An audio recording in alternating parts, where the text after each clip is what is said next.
Dobrodošli na još jedan Rirok podcast. Evo, mi smo opet u Palahu. Ovo je broj 7, 7 izdanje Rirok podcasta. I ono prvo što bih htio se zahvaliti vama koji pratite podcast i što komentirate, lajkate, šerate i sav ostali shit. Hvala vam svim tim komentarima, na podršci, i dalje komentirajte ispod dole, serite šta već, serite po fejsu. Drago mi da reagirate i hvala na tom supportu.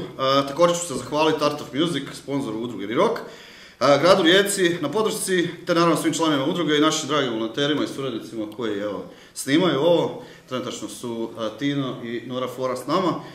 Noru Foru već znate od prije, iako niste ih nikad vidjeli, a vidjet ćete ih valjda jednom, doći ćemo i njih podcastu. Ono što ću još spomenuti, to je da udruga Rirok nudi prostor za probe. Naime, radi se o Music Boxu koji se nalazi na Delti i u principu ako trebate nekakav place za probe ili ne znam, sam glazbenik ako želi doći svirat, slobodno se možete prijaviti kod nas na Facebook stranici Music Box Rirok. I to je što se toga tiče, pa evo, ajmo mi na emisiju. Naime, ovaj podcast smo planirali već poduže vrijeme i nikako zbog obaveza, što njegovih, što tvojih, što mojih. Mi se ispričavamo. Ajde, nismo to je. Neuhvatljivi. No evo, danas je dan D, to jest koncert u Palahu u organizaciji Distinct Promotiona i sviraju Cold Snap i Embers iz Trikve. I tako u principu imam goste iz Cold Snapa, naravno, a oni su Jan Kerakeš, vokal benda i sad već poznati super glumac, hrvatski. Hvala lijepa, što pijete? I moj dragi prijatelj, dugogodišnji prijatelj, moj bivši gitarista, Dorijan, on je gitarist iz Cold Snapa i također napisao sam Tata Mata benda Monox. Da. To je to. Pa okej. Pa da ste, dobrodošli. Eto, kvalitetno, lijepo smo putovali, mi iz Varaždina, ovi iz Rijeke su još ljepše putovali. Full. Tako da smo spremni, puni elana i energije. Odlično, kakva je bila tonska? Dobro, čulo se sve, to je dobro, imamo svog tonca već, evo ga, zadnje 2 godine skoro. I Vijeko stvarno uvijek napravi da se mi lijepo osjećamo gore na stage-u. Pa sad sam u principu, otišao sam već ovdje prije što ste završili, ali kad ste krenuli svirati je jebote ko sa CD-a, Da. Zvuči nema, sjeku, nema greće. Nema, baš ste prvo Super. Glumite neki tu face. Mi smo skužili, nešto treba platiti dobrog tonca. Da, imao sam ta neka, kao, da li ste dobro, kakav je, sad ste na domaćem terenu, to jest Cold Snapu već ovo je domaći teren, šta ne? Apsolutno. I jeste spremni za večerašnji kaos, kako su išle te pripreme i to? Pa obzirom da si ti iz Rijeke, ti moraš biti spreman, ne, mi smo jedva dočekali, iskreno, evo ga, koncert, nakon skoro 5 mjeseci zapravo stanke sa svirkama. Zadnja nam je bila u Sloveniji u 8. mjesecu i od onda smo napravili još neke promjene u postavi benda, vratili smo se na 5 članova i imali smo super kvalitetne probe, neke nove stvari radili, tako da nam je ovo prva svirka zapravo sa tom novom postavom. Aha, što da? Novom stvarno, da, nismo svirali od Nove Gorice. Da. Nove Gorice nismo svirali. A Dario je još tad pjevao? Je, u Novoj Gorici on još bio i nakon toga smo... Ja sam da je bio nekakav gig prije toga. Ne. Ovo je prvi put da ovako testiramo. Nice. Da, u biti sam se baš, htio sam se to pitanje, sam se bio postavio već prije, ali nisam ga zapisao, Da li ti je sad full teško u principu pokupiti njegove vokale, Znaš, koliko je sad to teksta jebote, Pa na prvoj probi možda da, ali ja mislim da je i sve to je neki muscle memory i dogodilo se to da smo probali skoro svaki vikend i mislim da iskreno skromno mišljenje nakon tih 16 godina mislim da Cold Snap zvuči sad bolje nego ikad. Jebar. Zakon. Da, ne, bilo mi baš onako jebote, to je sad pokurac teksta, Ti imaš svoje tekstove, on ima svoje... Još tekstovi iz predstava, pazi, još tekstovi. Shit, kak ih dobar, jebote! Ali razbili smo i vokale malo na bekove, pa sad tako smo i ja, Zoki i Zdravac, svi smo preuzeli te bekove. Da, u biti baš sam pitao da vidio sam da stoje, majkovi za svakog osim za bubnjara. Da. Jebano, on se još nije odvažio. Još se nije odvažio. Da li ima on svoje majkove, pa ako odluči može pjevati, snima se sve dozve. Čekaj, kakvih još imam pitanja? Aha, ko je ovo nastup Snapa u Rijeci? U Rijeci? Ja biš sam 200 mislim ili? Mislim da više.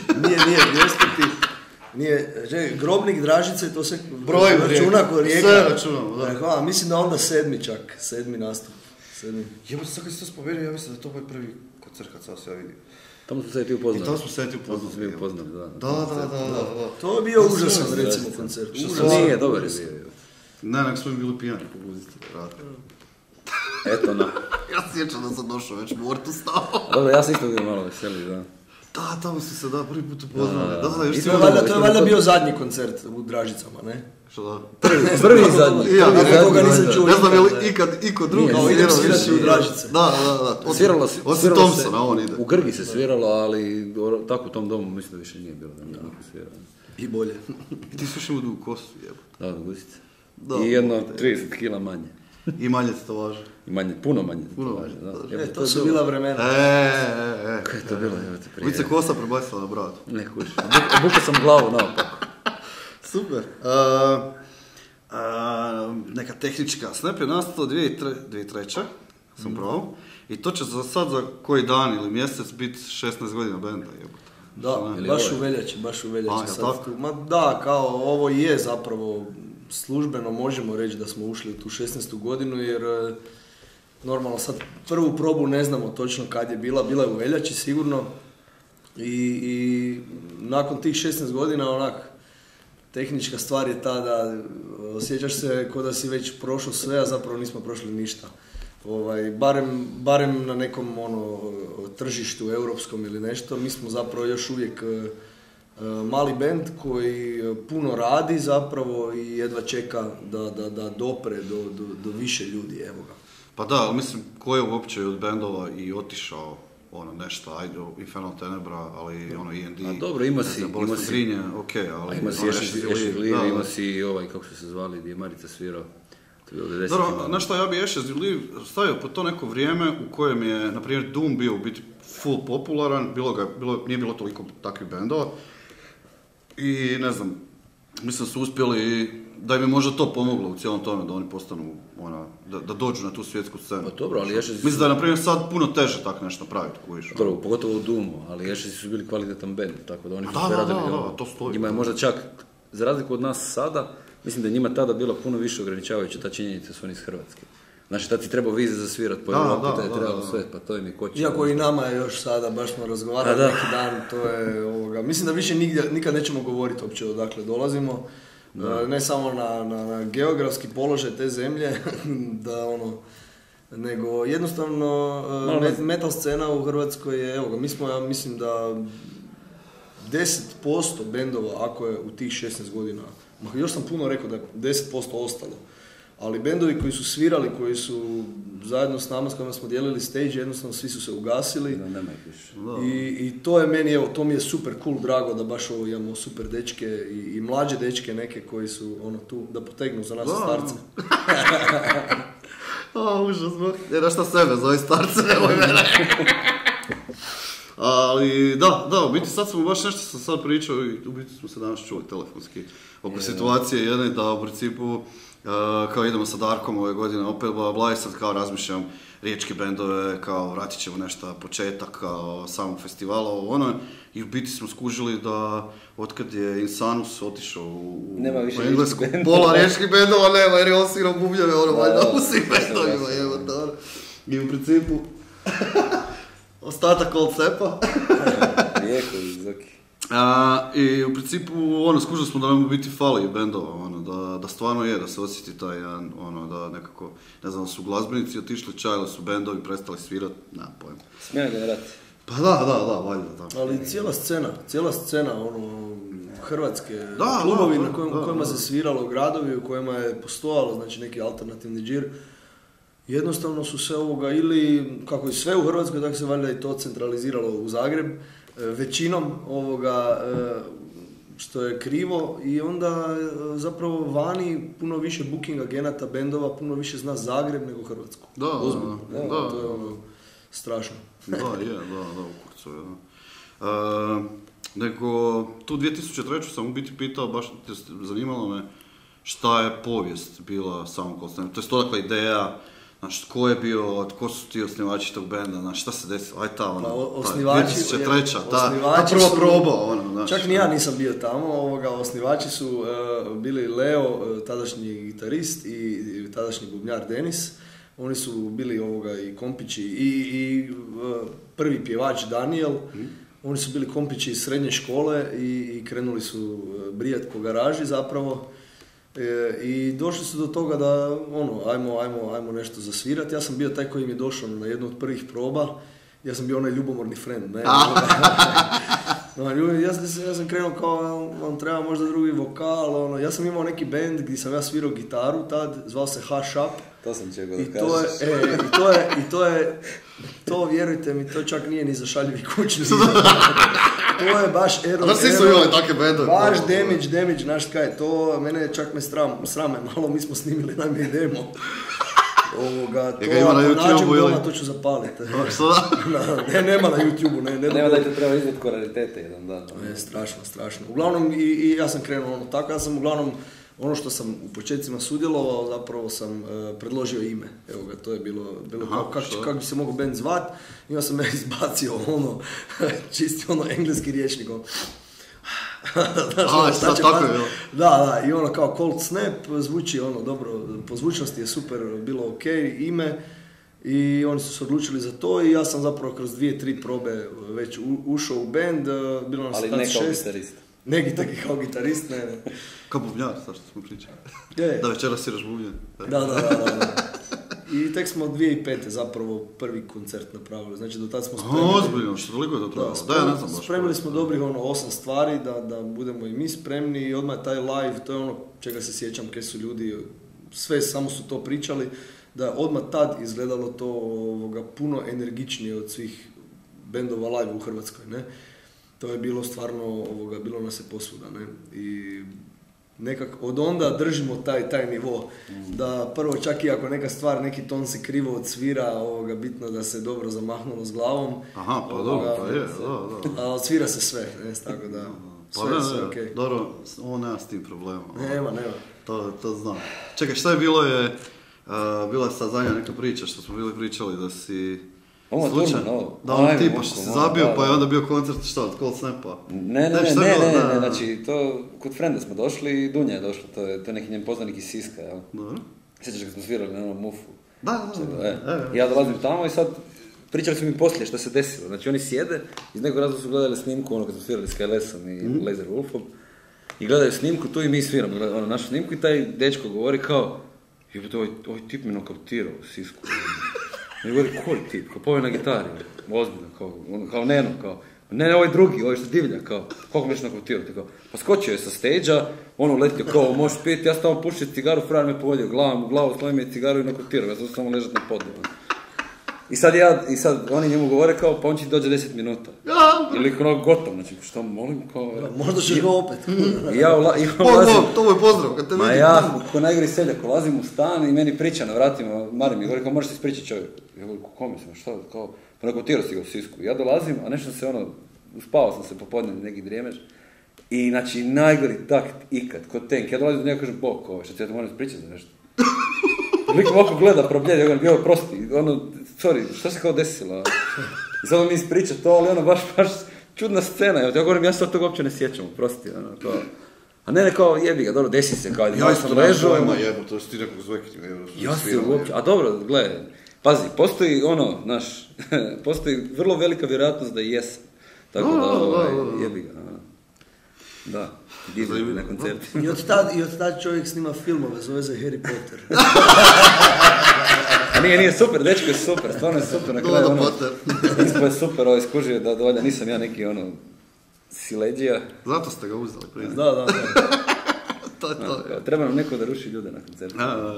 To bodyguard odmah, kuviš sve.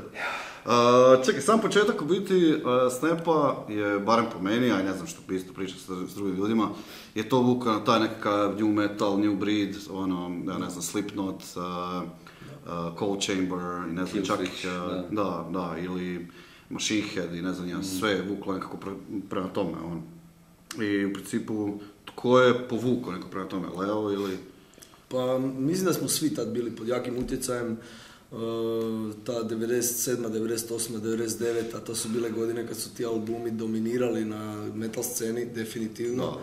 I zapravo ti albumi prvi, ja mislim, su tim bendovima donijeli to da oni danas sviraju headlineri na festivalima. I pune stadione. Da, i pune stadione. Tako da definitivno kak je na sve ljude, tako je na nas to ostavilo utjecaj. Drugi album, dosta smo se tražili, tu je bilo možda čak i 5 žanrova u tih 13 pjesama. Bilo je onda na trećem albumu možda 2 žanra, oko kojih smo se muvali. Treći je bio dosta fokusiran. Da. All Our Sins, sad zadnji album, mislim da usporedbi s ovim pjesmama od početka, mislim da je stvarno fokusiran i sad nas je uvijek, normalno kad izađe album, uvijek si razmisliš joj, trebali bi to i to bolje još raditi, tako da sad već nove stvari koje smo krenuli raditi zvuče puno čvršće, puno brže, puno žešće. Neške nas vuče, jednostavno treba uvijek, ja mislim, u životu ići po feelingu, tak i u glazbi i evo, tak ide. Da, ali u principu u tom nekom, kad su se pojavili ti bendovi, naravno je postao nekakav hate prema tim novim bendovima. I ne znam, ljudi su se prešaltali preko toga i ne znam, meni je, ne znam, kad se to pojavilo, ne znam, Korn, ne znam, meni to bilo mi vrh, do jaja. Uopće mi je bilo jasno zašto su ljudi hejtaju, šta, koji kurac se dešava. Ja sam možda najveći fan Static X-a, koji mi je vrh, do jaja mi je. U principu mi je Machine Head, Fear Factory, to je Fear Factory već otvorio vrata prema industrial metalu i baš mi je to bilo fucking jebeno, do jaja i Static X skupa s time, baš super mi je cijela ta priča bila, i baš je bilo dobro što se pojavio takav jedan band, znaš, koji je vuku prema tome i u biti napravio te nekakve početne korijene. Ovo što si rekao da je u drugom albumu da ste se krenuli tražiti, da je bilo svega i svačega. Inače se u biti, po meni uvijek i taj prvi album i nije to band, to je nešto. I onda u drugom albumu se u biti počinje nadzirati ko je taj band i šta bi taj band mogao biti u biti nakon nekih godina. I to sam pogotovo vidio sa mladim bendovima, pogotovo kad radim u Music Boxu, onda čujem te mlade bendove kako to izgleda i onda čuješ kako to izgleda poslije toga. I super mi je. Baš je, evo sad što si sad isto rekao da se sad to sve promijenilo. Da, u biti koliko se po vama promijenila ta zika, naprimjer, ne znam, ako ćemo uzeti Slipknot, jebote, znaš, nije to više onak žestoko, ne znam, možemo ustrpati In Flames u to, koje su, znaš, isto sad otišlo u nekom drugom smjeru. Hajmo ne pričati o In Flamesima. Čekaj, ovo sam imao nekog drugog pjevača, ali koji kurac? Ne, mislim da ne. Koji dio, ajmo ne pričati o In Flamesima, nisi. Ok, dobro, preskočiš, ok. Nema, ima istog vokala, imaju novog gitaristu, 2 novog gitariste, novog bubnjara imaju. Ali to ti vokal sve vodi, Anderson je to sve odveo u nekom smjeru koji je Slično koji Machine Head, ne? Da, sve je da nekako, meni je otišlo u krivom smjeru, potpuno krivom. Pa Machine Head je baš postao Rob Flynn projekt, gdje on gura neke svoje ideje za koje on brije, da su avangardne i super i nešto, a mislim, očito ti ne rade jer ti je band s kojim sviraš 25 godina odustao jednostavno. Mislim, čudno je jako kad ti se dogodi, ne znam, prvi single izbaciš van i dogodi ti se 95% negativnih komentara, ali baš negativnih čak do srži,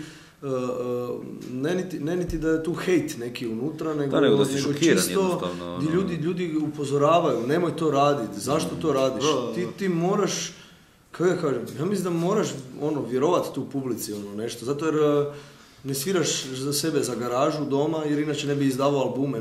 Druga je to razina funkcioniranja, moraš malo uzeti u obzir i te ljude koji te na kraju krajeva podržavaju. Mislim, ne treba ići njima baš ni zlaku skroz, ali ne možeš ti sad napraviti tako neke stvari koje su toliko radikalne, a da nemaju smisla. Mislim, meni se čini da je novi Machine Head baš bio kao želimo napraviti zaokret, ali ne znamo kuda, ni kako, ni u kojem smjeru, pa ćemo sad izbrijati nekakve intelektualne spike koje zapravo ne drže vodu, razumiješ, to su ljudi probili full. Ja mislim da oni uopće više nemaju ni tog mota, ni ništa, da je to jednostavno umrlo. A sad ti je zašao intervju sa Demelom, a nije čak ni o parama, zašto je intervju sa Demelom gdje on baš pričao cijeloj taj katarsis kad su snimali, gdje je on baš pričao o tome koliko su on i Dave bili nezadovoljni sa Flynnom, gdje on sve vuko na svoje, znači sve je moralo biti kako je on zamislio. Znači to čak više nije to čak ni komercijalizacija, nego on je zamislio tu nekakvu sliku koju jednostavno nije znao vjerojatno isprocesuirati i izbaciti van i onda je cijeli bend je zgazio toliko da je bend jednostavno odustao, rekao, šta, okej, onda ti tjeraj ti po svome, ali tjeraj sam po svome, mi ćemo raditi nešto drugo.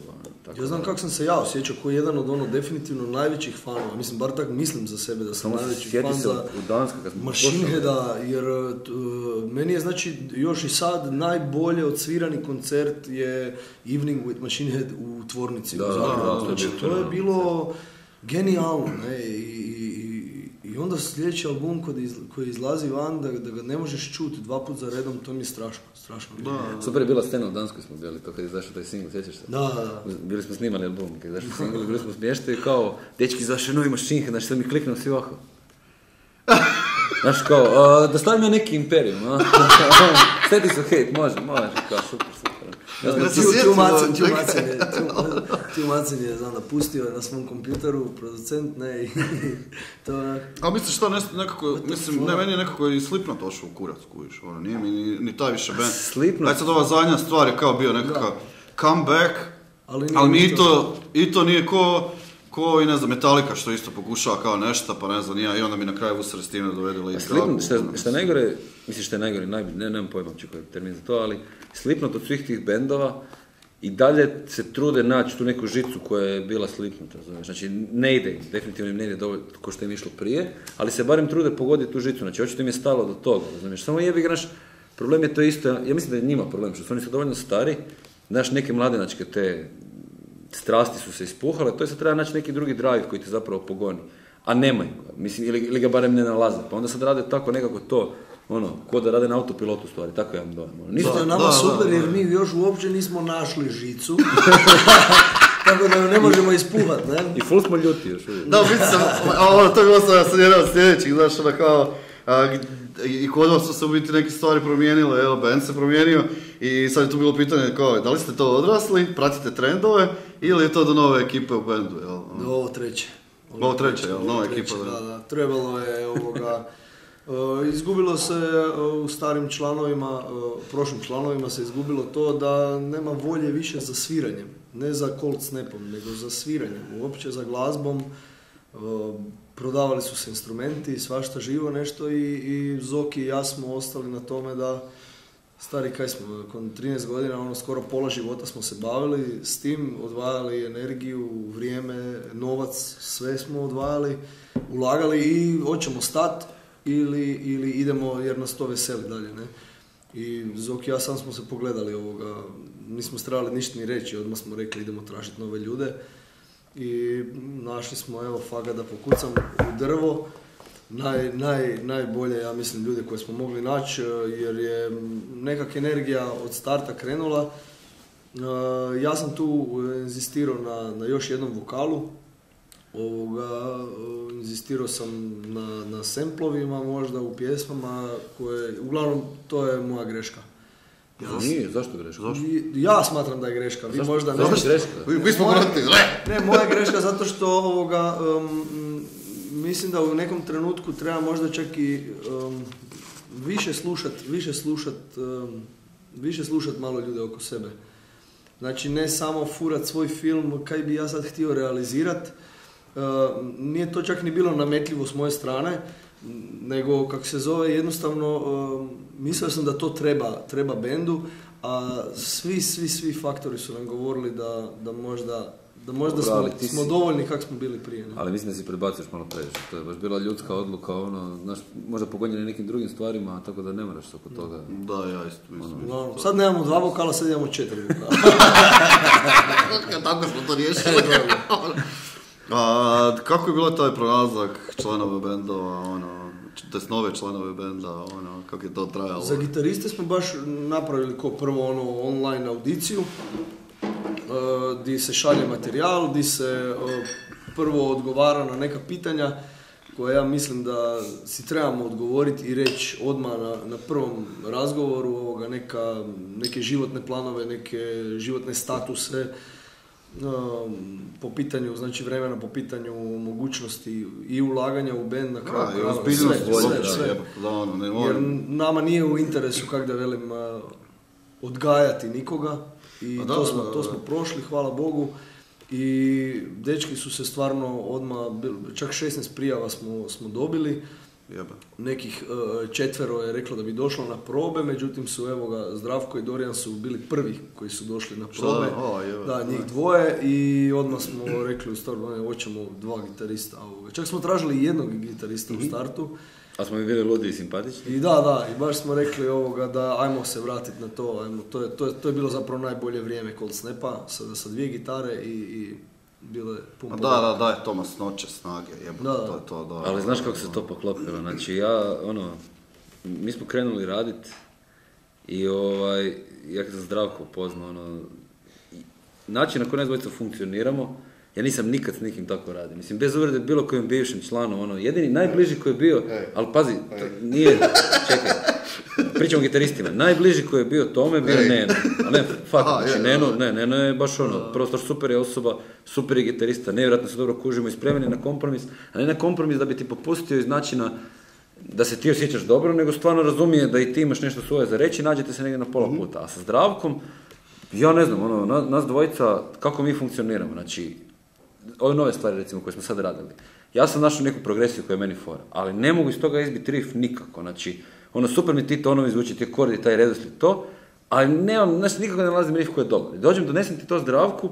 i Zdravku ti preko toga sam složi riff, kaže, gledaj, ja malo možda nešto još dodam i to ti je to. I to nas dvojica ti radimo full, jednostavno full brzo. Witness kad smo pisali, ja sam došao za kiticu i govorimo, imam taj riff za kiticu, ali fali mi neki punch u njemu. I on ti ga sam možda kao, vidi, dodaš ovo, to je, možda snimamo naš. Znači baš radimo nevjerojatno dobro, tako da, ovo je, I te nove pjesme su zapravo izašle van. Sa zadnjeg albuma izašle su pjesme koje su oni radili. Jer na albumu ima pjesama koje je radio i stari Cold Snap. Ali smo i mi prearanžirali. 2-3 pjesme, da, i još smo dodali znači svega, ali nije to. Znači izašle su pjesme, znači sva 4, radit ćemo najvjerojatnije još jedan video, molimo Boga, za pjesmu Nothing. Lemija može. Lemija. I to su sve pjesme koje znači su dečki pedantno napravili i super. Super, da to mi je bilo pitanje kao da li je kakav je bio taj prelazak sa stonera, iz zumbe, otiću... A znaš da meni, da se šaltam se, to mi uopće nije frka. Pogotovo kad imaš nekog u sebe, koji što je Zdravko, koji je toliko otvoren za raditi, spreman i na kraju krajeva... Mislim, Zdravko je bolji gitarista od mene, to definitivno, to je nesumnjivo. Ali mislim da se nadopunjavamo baš na onim mjestima gdje smo obojica tanki, kužiš, znaš. Tako da to je... Evo, nevjerojatno je se desilo da to nije bio odabir gdje smo se mi upoznali, znaš, negdje pa kao s vremenom izgradili neki odnos, nego smo upali preko neke audicije, da smo si kliknuli, i nema, znači tu, barem ja imam takav dojam, ali nema animoziteta, nema, znaš, ne znam kako to opisati, baš super smo, kliknuli smo nevjerojatno dobro, Prije su u Cold Snapu bila braća, gitaristi. Nino je Leo. Mislim da i ako stari članovi ako će gledati ovaj podcast, mislim da neće, ali nema veze, hoću reći da dečki funkcioniraju puno bolje nego braća u bendu. Kaj je jako čudno. Pa da, inače što Pantera, Gojira. Da nisu gitaristi, to je da, bubnjari gitaristi. Kad funkcionira. To. Stvarno svaka čast, baš je gušt. Gušt je doći na probu, gušt je dobiti rifove doma. Pa meni je guštić raditi stvari s njim. Znači, samo kada razmišljam da taj dan imamo tih, 2-3 sata da radimo nešto, ja sam totalno Pa meni to biti najdraže, to ti znaš da mi je to najdraže, rađenje novih stvari, ići na probu kad idemo raditi nove stvari, the best shit. Ali sad ti kuć, probaj si sad zamisliti da te neko nasumičnim odabirom nađe osobu s koja te potpuno razumije.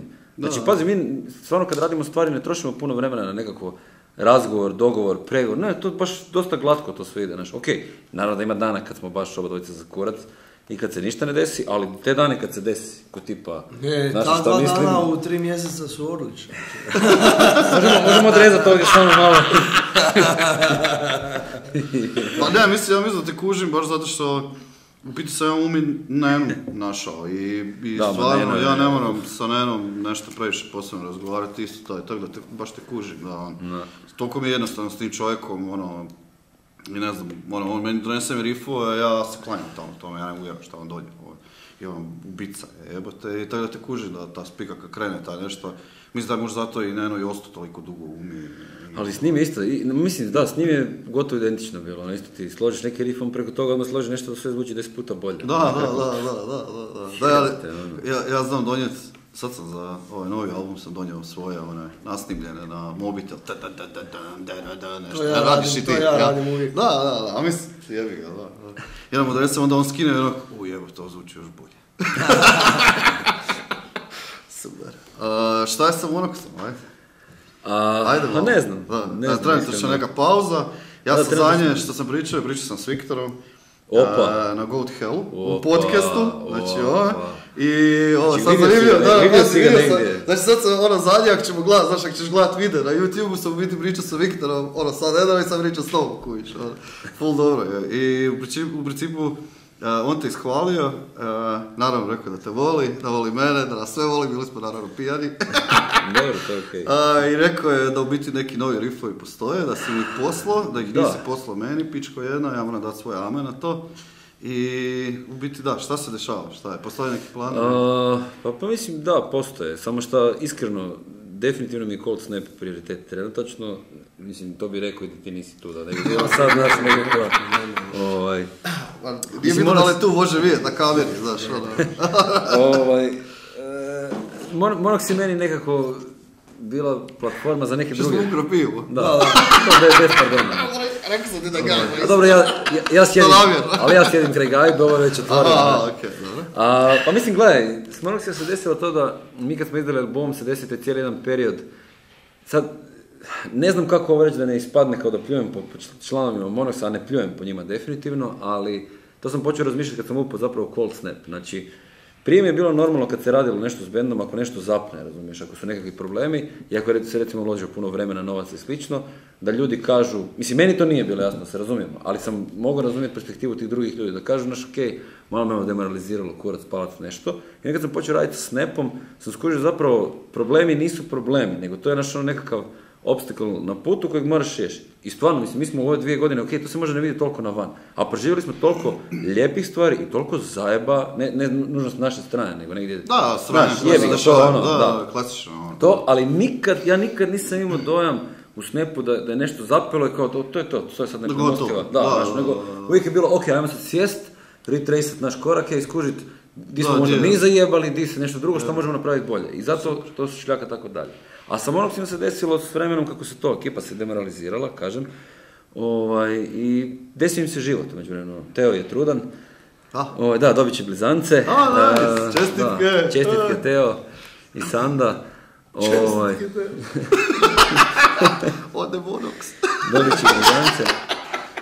Tako da ne znam, Dobro, Viktor je u Tenebri i putuje okolo svira sa 6 Feet Underom, Testamentom i ne znam jebeno. Pa mislim, gledaj, ja definitivno imam plan nekad u bliskoj budućnosti nešto izbaciti sa Monoxima, ali to ću raditi u nekoj pauzi kad mi ne budemo imali toliko... Ne pošalješ mi rifove? Poslaću ti rifove. Neću, kad ne bude toliko gust rasprava. Ja sa Viktorom sam pričao na tom podcastu, je bilo super, jer kad mi je on donio, prvi put to mi je donio. Otvorim pivo. Imam ja svoj. I donio mi je taj riff, taj poznati koji sam i u prošlom pričao, jebote, ovo je full dobro, postao sam instant fan novog albuma, tako da hoću i sljedeće riffove, sve da mi se donese, da ja mogu dati svoj amen. Biće, ali ne mogu ti reći kad i ne mogu ti reći u kojoj formi, jer mi definitivno neću nikad ugasiti Monoxe, ali sigurno ih neću toliko gurat, mislim, barem mi je to sad perspektiva, da ne pitaš za godinu dana može biti drugačije, nemam pojma. Ali ne mislim ih trenutno toliko gurat koliko radim ovo, jer ovo mi je definitivno prioritet. Stvarno se jako dobro sjećam ovdje. Dečki kažu... mislim da si dao obavezu, jebi ga tu, s tim pristankom, jer ja isto Ne, pa jesam, pa nisam ja... Mene isto ispituju me bendovi, možeš doći svira bublje, ne znam, Fofme, Industrial, riječki bend, ne vjerujem. Gle, ja sam... Oni me isto pitaju, znaš, ja i dođem na svira bublje, ja full volim Industrial, ali baš bih htio. I jebem se sad oko toga, baš zbog vremena, kujiš, vrijeme mi je, poprilično je od problem. Ja biti, ako ću ti reći da ću doći svirat, onda ću ti to ozbiljno doći reći, stvarno što ti obećati da ja ću ti sad svira bubljene, kujiš, tako da razumijem tu... Pazi, ja kad sam slao prijavu za Snap, ja sam poslao prijavu zadnji dan u 8:30 na večer. Ja sam znači u mozgu cijelo vrijeme dali, jer ja sam vaš mail, onaj koji ste vi postavili kao uvjete, ja sam to stvarno ozbiljno shvatio. Znači vi ste meni uvijek bili u glavi kao band koji to stvarno radi super, mega ozbiljno. Bez obzira što ste vi možda imali nekih unutarnjih previranja koje se nisu ne van vidjela. Ja sam stvarno ozbiljno. Ja sam 2 tjedna razgovarao sa Tanjom i sa Marinom Bilićem, jer to su dvoje ljudi koji stvarno cijenim njihovo mišljenje i bitno mi je što oni misle o tome i uvijek ih tražim nekakav input. Razgovarao sam da li oni misle da sam ja uopće na razini da izguram to na taj način na koji tom bendu treba. Jer mi stvarno nije bilo, nemam neku namjeru gurat se u bend samo da bi bio u bendu, razumiješ, tako da jebi ga, Kako vam je s tim problem? Dobro su te savjetovali. Da. Ali ja sam, poslao sam taj ime, znaš ko sam ja cvikao. Oj, mi rekao, brate, kako će me odjebat, znači, reći da, thanks. Kako vam je to s tim putovanjima, probe, Varaždin, Rijeka, mislim, više ti ideš u Varaždin, jel? Jesi kaže Varaždin ili Varaždin? Varaždin. Zapravo, kolega Varaždin. Zapravo idemo u Kanižu. A zapravo idemo u Kanižu, to ti je lakše. What the fuck is that? Kaniža, to ti je jedno pitoreskno mjesto. Čekaj, Kaniža je pokraj Slavonskog Broda? Ne, ovo ti je Kaniža pokraj Ivanca. Ovo je drugačije nešto. Ako je Kaniža kraj Slavonskog Broda, sad vozim već, ne znam, skoro 3 godine u krivo mjesto, u majke. Da, jer ima mjesto, selo ima pokraj Broda, zove se Kaniža. Znači, ovo je Kaniža. Kaniža, jedan lijepi mali podrum ovoga gdje imamo probe. Pa vidio, sad imali ste, super mi je ta stvar, mislim da ćemo vas pokrasti imali ste live probu, stream. Raspao nam se internet, nažalost. A, šta desilo? Da, krepuje rute. To smo u podrumu i nestalo signala malo, ali... Ali definitivno ćemo to raditi dalje i sa boljom tehnikom, to ćemo malo bolje. A čekaj, onda imate, kad imate taj live stream, jer imate pravo raditi greške ili mora se biti fucking točno? Ne, to je proba, znači radimo streaming probe. To je, znaš kako probe izgledaju? Da. Samo smo mi tu, nismo jednostavno toliko dobri da greške ne radimo. Da. Krenemo... pa to, da, jesam mi sad razmišljali o tome, znaš, ali ovdje će biti 1000 grešaka. Nema veze, gledaj, dobro. Nema veze. Ne, Čuki, ti to ne možeš mogu gitaristi, ti to ne možeš objasniti. Mislim da to neće kod njega proći. Ne, pazi, ali poanta je bila u tome da mi kad radimo te streaming probe je nekako uvid u probe, znači da ljudi dobiju dojam kako mi izgledamo kad nismo na stage-u, kad nismo čisto da vide kako to funkcionira, da se podruže s nama na probama, jer to je isto nekakav prilika, moram se sjetiti hrvatskih riječi. Da. Da ljudi naš vide kako proba funkcionira. Da dobiš sliku benda. Da, kao nekakav osobni touch toga, jebote, da, pa mislim definitivno, ko što je Metallica izdala i kako se zove, Some Kind of Monster, tako zove, njihov dokumentarac. Da, mislim, to su ti nekakvi dijelovi gdje ti daješ neke osobne stvari bendu i naravno da proba jedna osobna stvar, kuši. I razmišljali smo, ja sam isto razmišljao o tome, znaš, koliko je na toj probi nekih stvari mi izgovorimo koje možda ne želimo da u biti ljudi znaju, šta se dešava u pozadini. Ne moraš streamati baš sve, razumiješ? Neke stvari trebaju ostati privatne, ne zbog toga što pljuješ po nekom drugom, nego stvarno neke stvari trebaju ostati privatne, jer to su neki drugi odnosi, ali ove neke stvari kad streamate, to se možeš dogovoriti. Da, ti možeš ustaviti stream, baš smo razmišljali o tome i super je fora, baš mene, imamo probe, znači, u Kaniži i imamo probe u Zagrebu. Tako da... Imate 2 prostorije. Da. Mislim, u Zagrebu rentamo normalno prostoriju, nije naša, ali kad se dogodi to da možemo imati jedan dan probu u vikendu, onda je to Zagreb. Gdje rentate? Hogara ili glazbena kuća? Ne, Zoki je sa partnerom uzeo neki prostor pa su složili studio i prostor za probe. Tamo smo streamali, to je u Zagrebu. Aha, to. To je u Zagrebu, super je prostor za raditi probe. Kaniža još nije internet ni došao. To sad je kad dam kino igra Umri muški 1. Super, jebote. Gdje si rekao da je to i da ti idem tamo, jebote? Samo u kući. To, broj, jebote. Dobro, evo idem ja na svoje sljedeće, još jedno pitanje. Snap je sada valjda najjači metal band u Hrvatskoj, valjda. Jer smo debeli? Pa ne znam, ja sam nešto debeli. Vidite, u teretanu je to, kuviš, da ste najjači, kuviš. Pa u biti, mislim da će mlade bendove zanimati, kako ste vi uopće došli do svih tih uspjeha koje mi je Dodo poslao na Facebook, mi je dao jedan veliki opsežni opis toga šta ste sve napravili i još nisi vjerojatno sve napravio, sve napisao. Koliko toga ste u biti uložili da bi došli do ove pozicije i jeste imali nekakvu pomoć i ono, vjerujem da iskustvo ima veze s time i sigurno i nekakva poznanstva i ne znam, kako uopće, koliko vam trebalo, ovo mi je očito 15 godina, jel, ono, ali... Sad ovo kad ovak slušam, kad nabrajaš ovoga... ne znam. Da preskočimo pitanje. Ne, mislim, ja to ne brem ni sažet u par rečenica o kaj tu zapravo sve treba, koliko je to... Konstantnog. Koliko je to konstantnog ulaganja, konstantnog odricanja, najviše odricanja zapravo. Odricanja da u neko vrijeme budeš ili sa curom, pa sad sa ženom, ili da se posvetiš tome i tome što ti donosi zapravo prihode, ne ti se posvetiš bendu. Ulažeš, znači od financija, znači od vremena, od energije. Najviše to je bio možda nekakav onaj prvi gdje ste uspjeli nešto, da ste stvarno imali u tome nekakvu pomoć, znaš, da vam je neko pomagao u tome, sam band gurao cijelo vrijeme. Ja sam ta budala koja je zapravo najviše gurala band ovoga. To svima jasno. Ja sam, znači, jako inzistirao na snimanju videa, čak su prije, mislim i danas su videi jaki mediji, ali tad je to bilo onak, baš ako nemaš video, uopće bolje nemoj se razgovarati. Ali to je danas. Da. Sad je to pogotovo jebote. I mi smo to krenuli uvijek njegovat, čak od prvog videa koji smo radili za pjesmu Insurrection, sa kamerama iz VTV televizije, ovo je reklama, VTV televizije. VTV televizije. Bila je, znači, ja sam napravio 12 metara puta 8 metara papire, hamere na kojima pišu neke negativne stvari koje onda usred spota se spuste i mi ih potrgamo.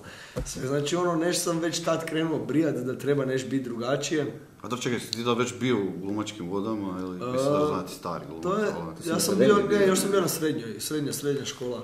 Ali da, već sam znao kud želim ići, kaj želim raditi. Svi čak je glumio na našom kazalištu. Jesam. Tad sam u srednjoj školi čak napisao i predstavu, zvala se Vremena puna tišine.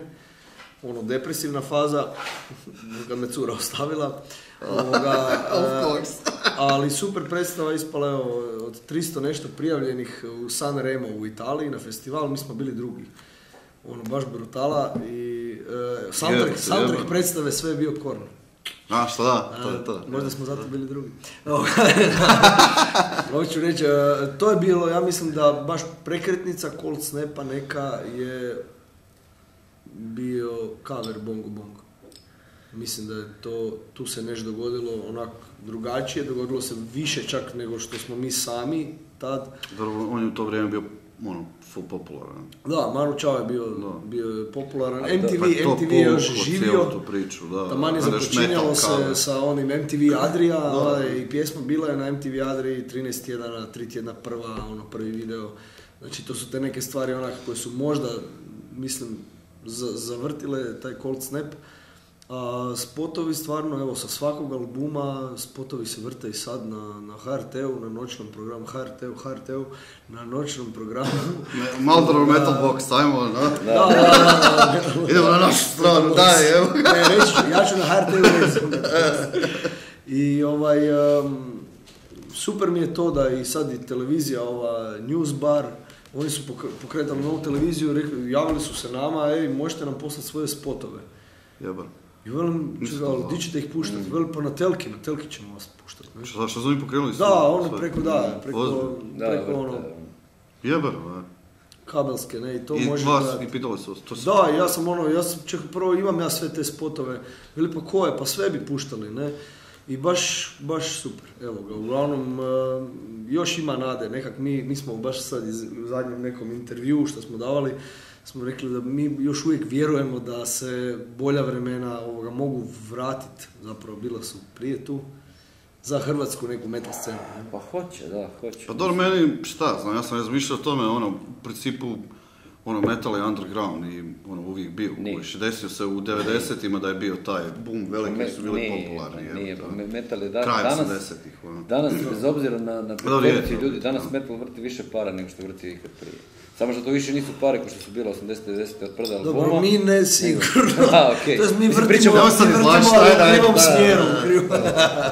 Da, i sve smo potrošili kokaini kurve, naravno. Prosti mama, ali gle, tako. Druženje s Axl Roseom, to. Pitao si za te mlade bendove i to, i hrvatska scena, mislim, ovo je moje mišljenje, znači ne znam da li je mišljenje benda, ali moje mišljenje je da je u Hrvatskoj je problem, ok, definitivno prošli smo iz Hrvatske, pa mi negdje vani u Europi djelujemo kao neki građani trećeg reda, sigurno, 100%, znači ovo nije nekakva isprika sam sebi, znači da se sjećaš bolje, nego tako, jednostavno je tako, jer nemamo neki kredibilitet, nismo se dokazali. A mislim da je problem hrvatske scene, otvaram Pandorinu kutiju, u tome što puno bendova kad rade, krenu raditi stvari na jedan način. I onda rade to neko vrijeme. I onda kad im ne ide, samo još jače zapnu raditi stvari na isti način. Umjesto da stanu i razmisle o tome šta bi se zapravo moglo promijeniti. A ono najgore od svega je da možda, ne kažem da je to svima problem, ali sigurno postoji neki komad bendova koji bi morali sjesti i razmisliti da im možda glazba ne šmeka s ljudima. Znači to ne znači da je ta glazba nužno loša skroz, ali možda nisi jednostavno pogodio žicu to što ljudima paše. Možda, mislim da to isto zavisi da li bend uopće želi da šmeka to prema nekakvim ljudima ili oni jednostavno žele raditi svoju glazbu, i uživati u tome što oni rade i sad ako će doći 5 ljudi njima na koncert, oni će biti sretni. Znaš što do toga šta ti želiš? To recimo... Znaš ja ću biti zadovoljan ispred 50 ljudi i meni fajn. Jedan od bendova koji mi pada na pamet kad ovo spominješ koji radi, meni se barem čini da radi na taj način, je Bolesno grinje. Znači oni od početka govore to što se njima svira. Znači taj neki grindcore, dead metal, mix nešto, jel? Ali puno bendova, kad krenu nešto raditi, onda viču da mi bi samo svirali za sebe. Mislim, pazi, moramo demistificirati taj dio. Znači, ako tebi dolazi publika na koncerte, to nije bad. Dapače, to je super. Razumiješ, ako ti želiš više ljulja na koncertima, to je isto super. Samo mislim da je prvo da bendovi jednostavno ne razumiju kad krenu raditi, imaju neku generalnu ideju što oni žele od benda. Ali ta generalna ideja baš nije poslovni plan, to je generalna ideja. Kujiš, i onda se drži, da, mi bi htjeli biti, ne znam, slavni, svirati velike festivale. Ok, cool, to je super ideja. Meni to odmah prva pogreška, kužiš. Kako to misliš? Pa ne znam, meni to, znaš, ja želim, prvi, da radi kužim klince nekako, ali znači, aj sad evo u našim godinama, ti sad imaš, tebi je sad prva i osnovna činjenica da ti budeš slavan. Dobro, okej. Meni je to bullshit, stari, kako ti imaš godina 13. Dobro, gledaj, malo sam iskarikirao, ali svako ko počne s bendom i ima namjeru raditi ozbiljno s bendom, ima istu ideju. Žele imati bend koji će funkcionirati, svirati velike koncerte, ili svirati koncerte generalno, i imati nekakve turneje, festivale, jel? Ali onda ljudi si ne promisle šta zapravo treba, koji ti koraci treba da dođeš do toga, jer do toga ima baš onako komad koraka, znači to nije skok, tipa 2-3 skoka i tamo smo. Definitivno. I onda kužiš ljudi jednostavno kad krenu tim nekim putem i ne mogu revidirati vlastite pogreške, onda... Da, mislim da je problem isto, baš u tome, možda taj nekakav problem gdje bendovi u principu prva je osnova im je i glavna im je ta ja želim biti slavan i to želim sada, ovog trenutka kužiš, uopće ne kuže da postoje 1000 stepenica za koje i ono što bendovi ne razumiju da pazi, ta glazbena industrija to je cutthroat business, znači stvarno i tu nema stajanja, znači ti jednom kad si krenuo, ako si odlučio nešto raditi, znači ti to moraš raditi konstantno, moraš konstantno gore, stalno biti nekome na nosu, stalno raditi na tome, znači ne možeš... Želiš biti uspješan, da. Da, jebi ga, ali mislim... Ako želiš svirati za svojih par ekipicu, nekakvu nešto, uživati u glazbi, bla bla, to je onda totalno druga priča. Ali da pojednostavim i da zaključim cijelu priču, samo mislim da je problem da bendovi jednostavno ne promisle dovoljno koji im je cilj, znači koji im je cilj i koji su koraci potrebni za to. Znači,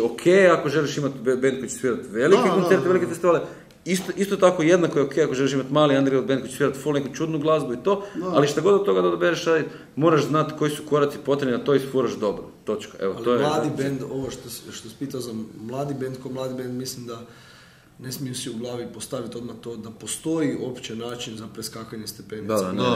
Preskakanje stepenica, čak i ajmo razgovarati tu čelos koji su doslovno preko noći. Čekaj, smijem psovati to, je smijem.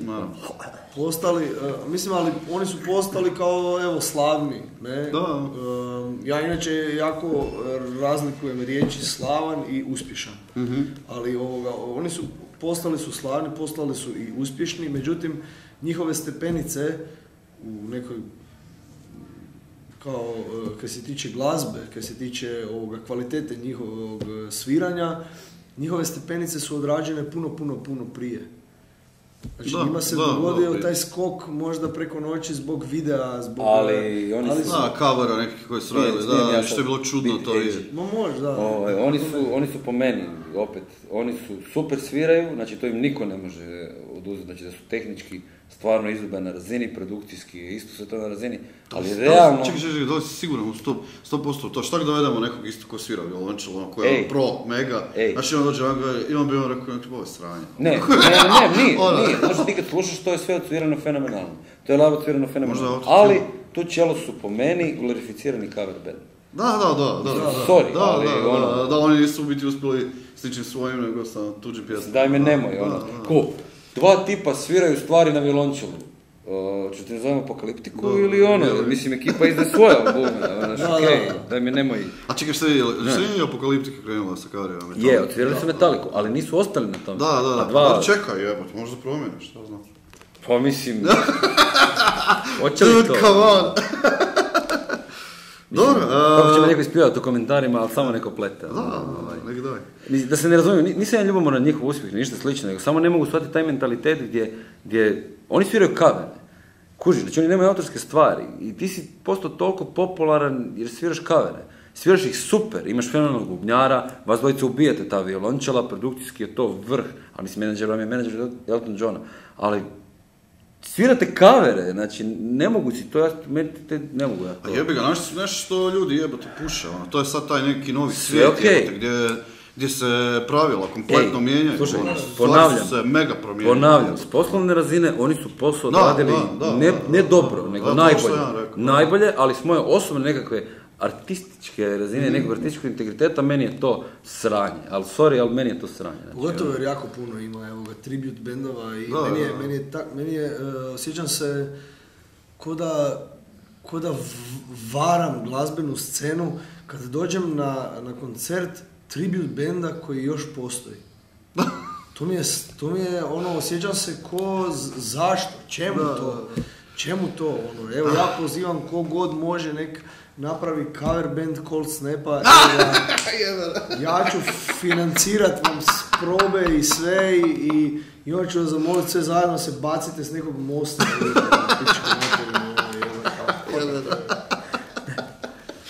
Financirat ćeš most, da se oni baci s njega. Napravit ćemo most na Pelješac, bacite se s njega. Tek smo na drugoj pivi, a već smo ovako postali. Već smo krenuli, već. A na trećoj tek. Ko je, di si ti kolenik? Šta je? Super. Taj vaš uspjeh je u biti doveo do toga da ste vi sad potpisali management sa Go Down Believing, koji u principu drže Ginger, Monuments i vlasnik su Euroblasta. I šta vam je u principu to donijelo? Znači taj potpis koji ste dali tamo, da li je nešto donijelo ili nije? Ovaj podcast će sigurno pogledat Alen iz Go Down Believinga i ja mislim da on... Čekaj, to mi sad kažeš. Neće razumjeti, neće razumjeti o čem mi sad pričamo puno, ali mi smo Alena upoznali još kad smo išli na turneju s Propainom, kad smo svirali neke koncerte sa Dead by April, 2011. Da. I to je po meni jedini profesionalni čovjek s kojim sam ja komunicirao. Najprofesionalniji čovjek s kojim sam ja do sad komunicirao. A obzirom da sam svi koncerti Cold Snapa, znači do sad su išli isključivo preko mene, znači dogovaranje svega, organizacija, u zadnjih godinu dana mi je nešto pomogao bivši vokal, ali ostalo sve to stvarno s povećalom možeš tražiti ljude koji su spremni shvatiti odakle mi dolazimo, odakle dolazi Cold Snap, koliko eforta više se treba uložiti da dopreš do ljudi. U Hrvatskoj nema booking agenata, u Hrvatskoj nema... Dobro sam htio reći da sigurno tvoja karizma je djelovala isto na to da uopće sve to upali kuš. Ja mislim da prvenstveno, ja sam uvjeren u to da je to više prije karizme čak poniznost. Jer ja stvarno u zadnjem razgovoru sa Alenom iz Go Down Believinga doslovno kreneš moliti nekog samo da te pokuša shvatiti da tu nema metal bookinga u Hrvatskoj, nema metal menadžera. Kako ne, jebote, I mislim, gdje je Stipe? Da, Što to govoriš? Stipe Juras, da, Stipe Juras. To su vremena, to nam baš fali svima. Da, di je Stipe? Stipe, di? Da, možda sam stao na njega, nebitno. Uglavnom,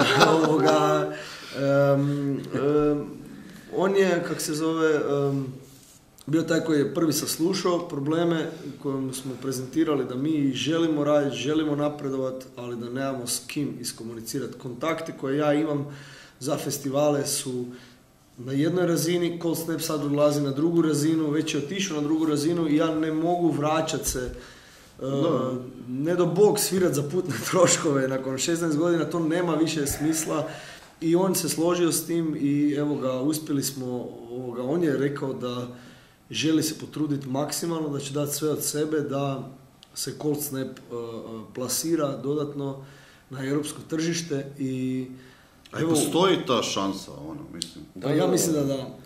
U tjedan dana, u 2 tjedna, evo, koliko smo mi s njim potpisali, mi smo razmijenili s njim više mailova, više sugestija smo primili od tog čovjeka nego od svih labelova zajedno, evo ga. Da, ima cijelu industriju u malom prstu, kontakte, sve, znači ono baš, znači našli smo doslovce čovjeka koji nam je trebao u ovom momentu da se band digne na novu razinu da mi počnemo. Pa mislim to fali ne samo vama, mislim da sad nije falilo da samo vama nego horde bendova, ja vjerujem u hrpe drugih bendova, koji su stvarno vrijedni, ne znam, možemo E&D uzeti, za primjer, kojima fali jedan takav čovjek, jedan dobar menadžer, neko ko će to paziti na sve to. Pazi, možda je ovo neki wishful thinking, ali možda sve ovo što mi sad radimo sada i što će se dalje dešavati s Alenom, s menadžmentom i sa Cold Snapom, možda se to na neki način, barem u nekoj maloj mjeri, prelije na ostatak scene. Mislim, bendova u Hrvatskoj ima dobrih, znaš. Ja mislim da će to, ako se to desi, da će mladim bendovima u principu, we can do it, znači moguće, neko je napravio, znači mogu sad i ja, kojiš, I ja uvijek se nadam da to... To je super pozitivna priča, jebački kojiš. Meni je krivo s ljudske strane, meni je uvijek, ja sam emotivan po tom pitanju i onda mi je krivo kad se dogode mladi bendovi koji traže kontakte. Ja odvojim vrijeme, ja im pošaljem i po 40-50 kontakti iz doslovno ovoga... cijelog, kak se zove, svih naših turneja, pardon, došli su ljudi iz Ivanić grada. A ovaj drugi friend je iz Zadra došao. Zvali su, mene su osobno isto zvali ekipa, please, ne znam, će biti karata, ne znam da ću stići u točno vrijeme, bla bla, da, riješi mi to, bla bla, ne, ali niš distijunu, Pendić, by the way, svaka čast, sve je riješeno, može, odmah ćemo to riješiti, kao ne Afrike, To je zapravo ta stvar koja fali, kak se zove, mislim, mladim bendovima, ne? Support koji, znači ne možeš ti dobiti odmah support iz inozemstva, prvo treba stvoriti dobar support doma tu. Bazu, da. I to je nešto je Cold Snap dugo radio. Da. To je trenutno imam problem sa Speed Claw koji ne znam zašto znam zašto biti. Zato što su cool dečki. Zašto se trude, jebote, zašto sam stvarno vidio da se jebeno trude, da su te probe konstantne, da je to da se pazi na svaku sitnicu, da me žicaju, vuku me za rukav, please Vinko, znaš, ne znam, bilo je, treba ići neku svirku, bla bla, šta je to stage plan, znaš, jebote, znaš, mislim, to su početci, da, jebote, to su bendovi koji imaju upite, evo tu isti si imao, isti svoj, sa MIDI efektom, isto ta pitanja iznad glave klincima koji tek kreću, kako da oni znaju, jebote. Da, pa ne možeš, mislim, ako ti neko to ne prenese to znanje, ne možeš ga ti. I u principu, ali pitaju, znaš, spremni su, zanima ih, učite, čuo sam da su iz toga sad nešto, da je bilo. Znaš, to je, trude se, jebote, i evo sad baš sad pričao, da je u biti full teško, ja njima ne mogu srediti svirku, ja sam na primjer pitao, poslao sam upite prošle godine, ne znam koliko organizatora, valjda cijeloj Hrvatskoj sam poslao upite svih organizatora i odgovor sam dobio od nikoga. Odgovorili su mi, ali nisam dobio poziv natrag kojiš. I to mi stvarno u kurcu, jebote, ja mislim da sam ja sad doveo u Rijeku, zahvaljujući i Dark Circle Festu, ali sam doveo, ja mislim, skoro svaki, ne sve, ali skoro sve metal bendove hrvatske u Rijeku. Jebem mater, ono, šta je toliki problem, znaš, dovesti... Vratit uslugu. Da, odraditi riječke bendove. To smo mi pričali, upravo to. Znači, ja sad mogu nabrojati na dvije ruke, kako se zove, mogu nabrojati bendove kojima sam organizirao po 5, po 10 nastupa. Nijedan od tih bendova, ima ih iz Rijeke, nijedan nije vratio. Monox prvi. Ne, Monox. Čak Monox nisam nikad organizirao. Nikad nisam. A ja sam bio stage manager, pazi. Aha. Ali nikad da pozove, imamo promociju albuma, mi bi htjeli da dođete zasvirati. Imam čovjeka koji organizira koncert u Močvari i bi htjeli doći zasvirati. Ili očekuju, to je ono što mi je još tužnije, očekuju da sviramo besplatno ili nešto. Ne? To nije vraćanje usluga. Postoji ta granica između kao podržavanja nekoga i rađenja nekome medvjeđe usluge, razumiješ? Mislim, jebi ga. Mora postati neko razgraničenje. Pa je, da, definitivno. Dobro, među svim tim što ste potpisali taj management, u principu su i nekakva druga sponzorstva, Solar Guitars, Intune, Trzalice. Kako ste došli u Black Star Amps, Aura Handmade Drums, da, to je. Još? To je to, to je za sad to. Ok, dobro. Za sad. Ne treba ponoviti? Kako da jedan mladi band iz Hrvatske dođe do sponzorstva? Nikako. Ne može. Teško. To nećemo otkrivati. Da. Fuck you. A mislim, filozofija sa sponzorstvima ti uvijek ista. Znači, uvijek je, znaš, svi bi htjeli da imaju sponzora, da im neko da gitaru, bla bla, i uvijek je pitanje, kako da ja sad dođem do toga, znaš, Pa, znam da nije jednostavno. Gle, probaš shvatiti band, ako želiš na toj razini funkcionirati, kao nekakvu firmu, jel? I svaki sponzor će te pitat, uvijek ista pitanja, znači bilo kome god da se javi će te pitat koliko koncerata imate godišnje, koji vam je label, ne znam, kako vam stoji YouTube, kako vam stoji Facebook, kako vam stoji Instagram, koliko dugo sviraš, kakvi su to koncerti koji svirate, tako neke stvari, tako da, nažalost, baš ako je band koji tek onda će ići slušat band. Da, tek onda će ići slušat band. Kaj da čujemo sad to, šta je to? A mislim, gledaj, jer to je posao na kraju krajeva. Ti ako postaješ nečiji artist, ti si zapravo lice koje prezentira taj brand toj ciljenoj publici, jel? Tako da moraš imati za sebe nekakav kredo da bi mogao se uopće prijaviti. Pa mladim bendovima možda u startu to ne bi trebalo baš ni biti bitno, nego kasnije nekad je to postane nekakav cross promotion, postaje neka bitnija stavka koja, jebi ga, moraš ipak skupiti nekakvo iskustvo pod pojas da bi mogao to... Da, oni bi preskočili stepenicu, znaš, daj ti meni gitaru, pa da ja mogu svirati. Da se nešto razumijemo. Ja sam super, Ja sam za ovu gitaru dobio sponzorstvo nakon što sviram gitaru 16 godina, tako da nije baš bilo u startu i nije bilo preskakanje bome ni jedne stepenice. Mislim, znaš ovo. Da. Sad je treći album, već treći album je radio Macen. Treći koji radi Macen, da. Macen i u principu, za one koji ne znaju, to je lik koji surađuje sa svim velikim facama, u biti metal scene i daje nominiranje sa Mešugom za Grammy, radio s Ektomorfom, Psychofitol, kako je došlo uopće do te suradnje? Mister Kevekeš. Bili smo u Barić Dragi. To je jedno drugo pitoreskno mjesto na Jadranu između Karlobaga i Paklenice. Tamo naš basist ima vikendicu. I mi smo razmišljali o snimanju novog albuma. I s kim ćemo, kako ćemo to raditi, kako da to radimo s nekim koji je stvarno dobar. To je još vrijeme ako se sjećate MySpace-a i svega. Oh shit. To je to vrijeme. Uglavnom, ja sam dobio tražio sam po internetu, najgluplje, ali googlao doslovno, metal producers i dođeš do Tiju Macena, vidim njegov mail i ja sam napisao mu mail gdje mi smo ti, mi bi htjeli raditi s tobom i onda je prošlo neki period od sigurno mjesec dana u kojima je on zapravo slao svaki drugi, treći dan mailove s kojima je testirao koliko smo mi ozbiljni uopće za to, koliko smo normalno u mogućnosti financijski podnijeti to. 100 stvari koje definitivno mi ni sami nismo znali želimo ili ne. Međutim, ja sam bio taj koji je onda na kraju rekao ajmo ljudi, ajmo to podnijeti pa ćemo to ako treba i trpiti sljedećih nekoliko godina i vraćati tih nekoliko godina, tako je bilo. Meni je bez obzira drago, ja uvijek velim da ne samo u glazbi, nego onak sve je nekak sudbinski ovoga, sve ima nešto, neki svoje zašto i sve s nekim razlogom se dogodi, tako da i mislim da se ta suradnja sa Tijom Macenom dogodila s razlogom. Nama je sad evo 3. album, All Our Sins sa Tijom Macenom. Svaka ta suradnja je sve bolja i bolja. Misliš da bi neki mladi band sad mogu isto tako posla kao i vi? Mislim da to bi trebalo mladi band. To bi mladi band trebao napraviti. Trebao bi napraviti, treba bi se predstaviti ako stoji iza svega onog što može napisati, odnosno odgovoriti iskreno na njegova pitanja. Ne? Da. To mislim da bi trebalo, da. Speed Claw. Mislim, gledaj, ono što smo rekli malo prije, to je cutthroat business.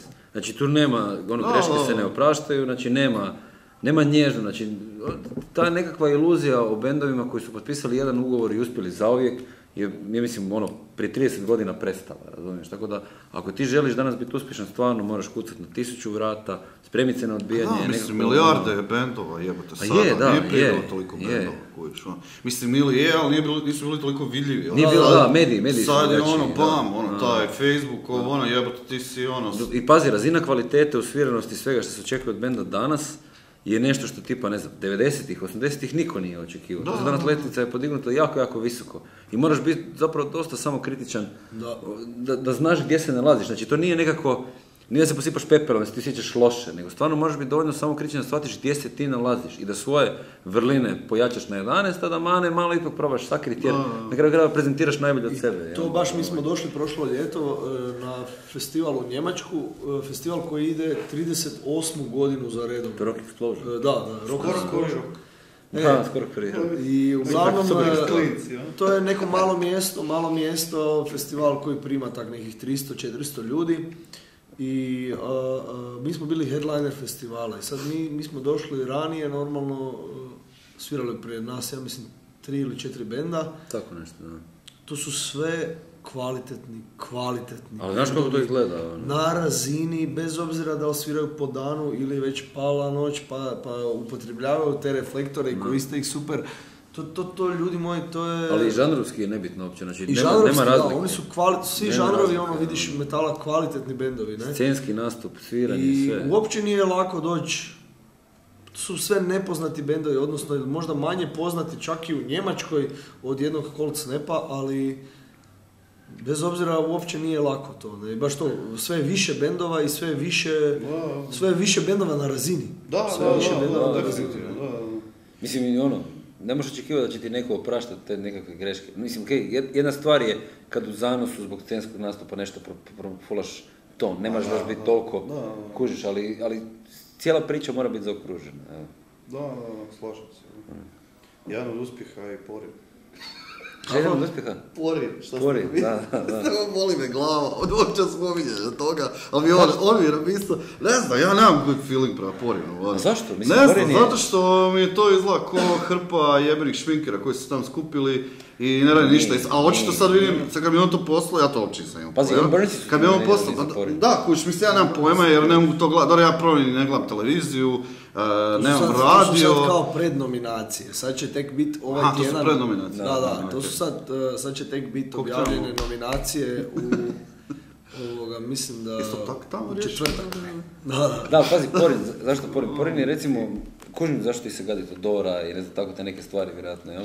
Ali Porin je... Draži mi je Mik od svega. Ok, ali Porin je, za razliku od ostalih glazbenih nagrada gdje glasaju ljudi iz industrije. Znači novinari, ljudi sa članstvom u Hrvatskoj glazbenoj uniji. Znači to ti manje više glasaju ljudi drugi koji imaju bendove, koji su znači u tom miljeu. Sad caka u tome što možda... metal, to metal. Pa ne, sve u redu. Slušaju oni HC. Dobro, ali pazi, uzmi...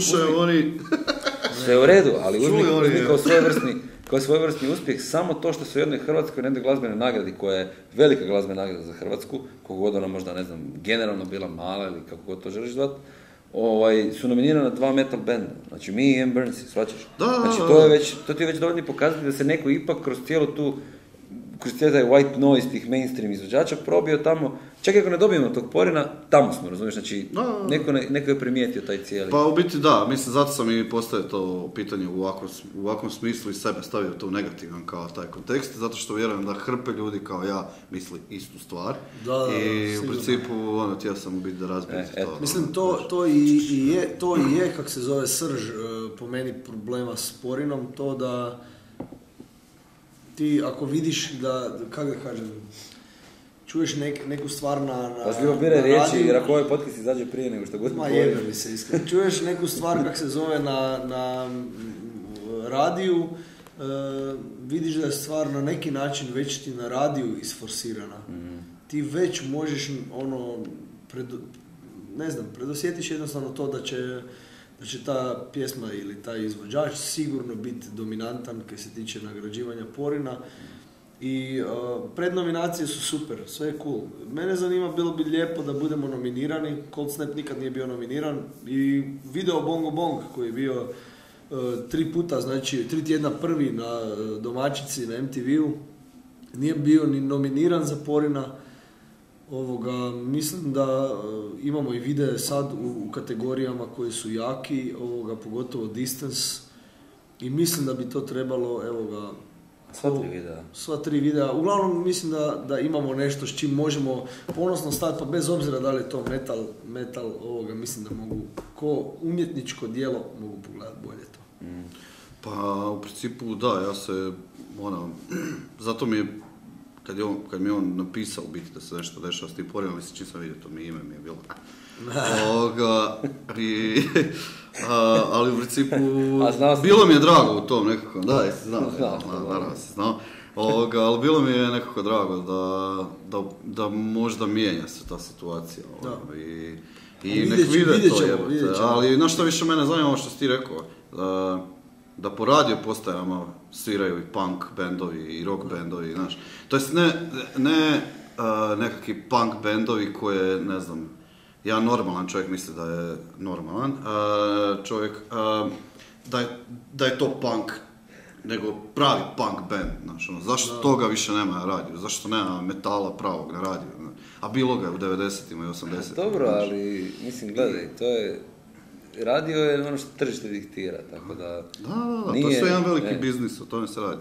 Zato ja ne slušam više radio, ne gledam televizor. Meni je super na toj jedinici kad se može naručiti glazba, pa kad neko naruči čisti metal, kad neko naruči Sepulturu, neko naruči, evo sad bilo je zadnje, dolaze u Zagrebu, baš možda je zato neko se sjetio Bullet from my Valentine, koliko god te naše generacije, su bile, tad je bilo to jako animozitet. Ja recimo sam lud bio na te nove bendove, taj emo, to, ja sam bio lud, znači me su sviše na živce. Pardon.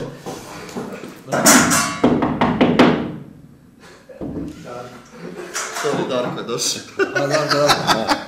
I uglavnom to su te situacije koje su bile kao katastrofa meni u to vrijeme, međutim danas ti vidiš da oni dolaze u Bugalu i ja sad znam da bude to jako dobar koncert.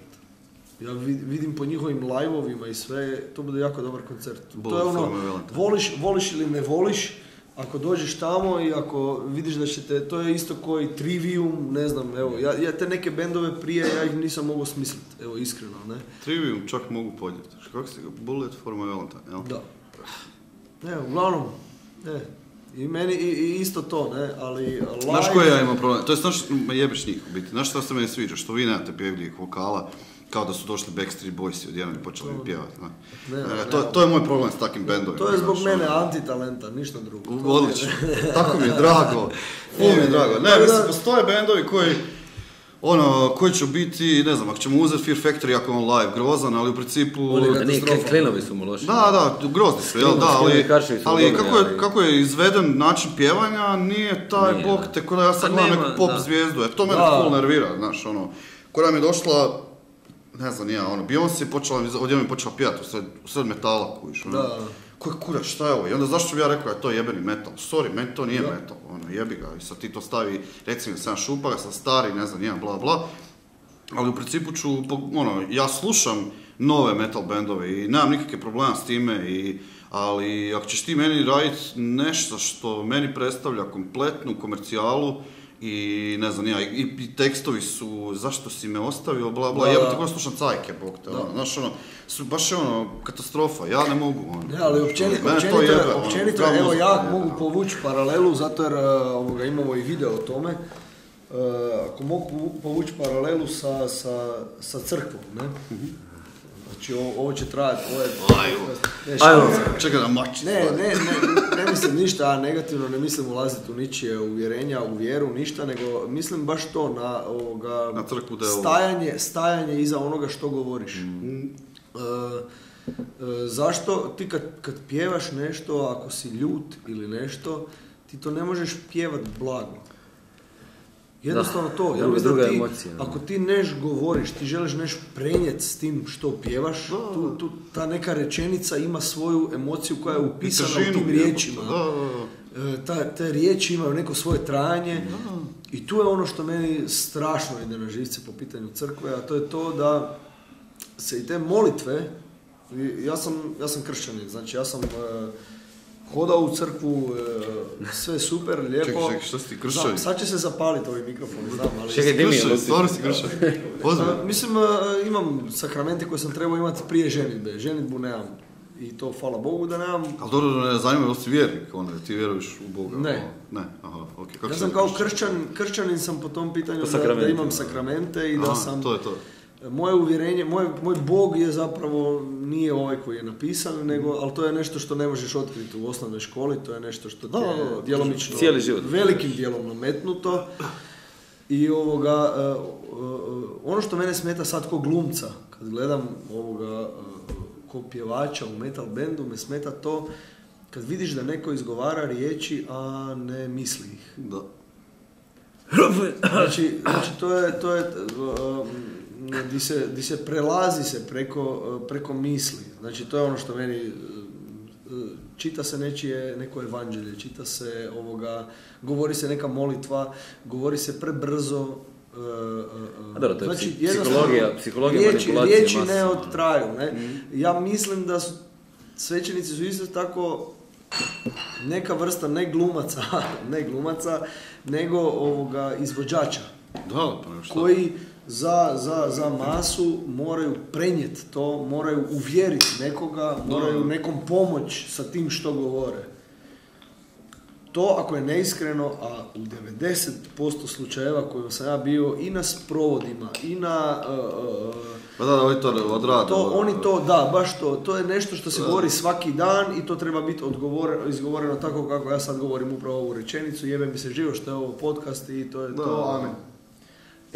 To je meni problem i kod pjevanja, tako mi je problem i kad neko pjeva nešto, uopće nije u skladu s onim što misli, što te riječi znače. Evo, to je to. Da, to je u biti, čak sam imao to negdje i spomenuto u ovome svemu. Jer nemoj me sad opet pitati, jer ne znam da li ću moći ponoviti. Ali da, mislim, u biti tu je i sama ta tematika Cold Snapa sa tim spotovima koji isto su zajebani su i u principu, kako sam napisao, da Cold Snap ima tonus spotova, to je nekako, stvarno je tako i to ste počeli od početka raditi, stvarno se trudili i u biti svaki ima tu nekakvu priču, nešto i svaki ima sada preko 100.000 pogleda, to je zadnjih ovih par, jel? Da. I ti imaš nekakvog prste u tome, naravno, jel? Rekao si sam da je u početku počelo od toga. Mi smo svi uvijek, ja uvijek volim porazgovarati s bendom kad prezentiram ideju, da li vam se to čini ok, da li vam je to na tom tragu toga što pjesma znači, što pjesma nosi, ne? I ja iskreno kad pišem već tekst za pjesmu, vizualiziram, ja vidim ovoga, da li bi to moglo funkcionirati kao video uradak, jer ja mislim da definitivno video spot je medij za sebe. Da. I mora funkcionirati da isključiš... Da više ja nisam razmišljao, jer sam nekakav tekstopisac i imao sam i band i sam pisao tekstove, ne znam, i u biti sam uvijek, nisam razmišljao više nikad o tome da to bude spot, nego sam razmišljao o tome da za live imamo set koji će se promijeniti za svaku pjesmu, znaš, kužim. Znaš, određeni, ne znam, nešto, znaš, bio je kao Roadrunner koji smo svirali u Zombijima. I tamo sam svirao. Tamo sam svirao.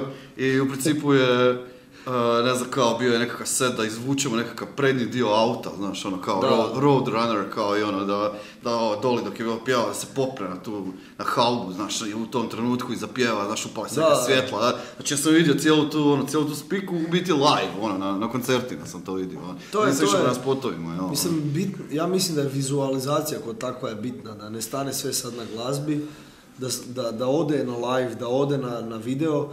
I mi i dalje, ja mislim da svaka pjesma koju ćemo izbacivati, video će biti povezan s nečim jakim, s nečim za što se možeš odmah uloviti, nešto što te potrese, nešto što te uvjerite možda da stvari nisu tako jednostavne ili da su stvari drugačije od onakvih kakvi se čine i to je smisao svih videa Cold Snapa. Normalno, osim live videa, videi su tu da vas isključivo da zabave i da neko možda istegne vrat kad gleda na YouTube. A i da vide kako mi istežemo vrat. Pa u biti da, mislim, Bury the Hatchet, Genocide, Monster, sve su baš teške teme, nekakva problematika. A i dalje si Distance i Witness. Da, mislim u biti sve, možemo ići do besvijesti, sve je u biti povezano s tom tematikom i nekakvim tim borbom za prava i ne znam, ja potražio si hod za slobodu, što je, vidim da u tome si aktivan, u biti mislim i ti, ali dobro, ti si možda poznati u Hrvatskoj, pa uspijevaš doći to. Nas to sve jako kako da kažem, uznemiri nas, dotiče nas se, uznemiri nas i mi onda nekad kad možeš djelovati, djeluješ, kad ne možeš djelovati, onda to pretopiš u melodiju, pretopiš u glazbu, u tekst. I to je vrsta djelovanja. I to je, da, kad ne možeš direktno utjecati, a s puno problema zapravo se ne možeš direktno uhvatiti u koštac, zato jer nemaš vremena. Da imam vremena, ja sam rekao to već nekoliko puta i moja mama se uvijek lovi za kosu kad to kažem, ali da imam vremena, da imam mogućnost, financijsku naravno, stabilnost, ja bi se sad posvetio samo anarhiji. Anarhiji da razjevem, znači ono kaj ne valja, da promijenim mišljenja onih ljudi koji su uvjereni da to treba biti tak i tak i klanjaju se tome svakodnevno. Ja bi dao sve od sebe da im mogu reći kako mislim da bi trebalo biti. Možda nisam u pravu, ne znam. Ja mislim da bi ja naprijed pratim jako šta ti radiš.